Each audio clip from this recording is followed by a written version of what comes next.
এত বেলা হয়ে গেল, এখনো এদের আসার নাম নেই। দিনের দিনেই আসতে হবে। কেন একদিন আগে আসতে নেই? ও দিদা এসে গেছি। ওই তো এসছে। এসো বাবা এসো।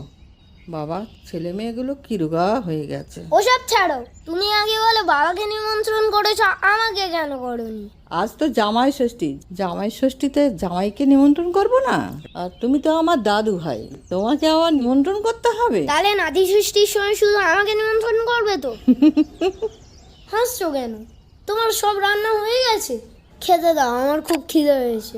হয়ে গেছে তো, এই তো মাংসটা না বানাও, এবার একটু গরম মশলা ছড়ালেই হয়ে যাবে। আয় তোরা জামা কাপড় ছেড়ে চান করে নে, ভাত বাড়ছি। এই নিন মা, দই আর মিষ্টিটা রাখুন। আশা থেকেই দিদার সাথে ঝগড়া করে যাচ্ছিস। আগে ভালো করে প্রণাম কর দেখি দাদু দিদাকে।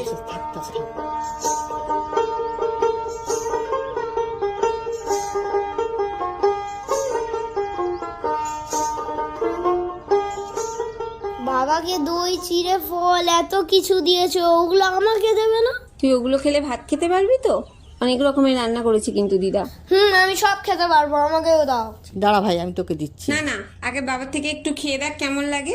শুধু দই চিড়েটা মাখিয়ে রেখে নষ্ট করবি। আচ্ছা ঠিক আছে, ও খাক না। তাহলে আমাকে কিন্তু বাবার মতন এত বড় একটা মাছের মুড়ো দিতে হবে। মুড়ো তো একটাই আছে, তোরা বাবার সাথে বস, যেটা ভালো লাগে সেটাই খা। আমার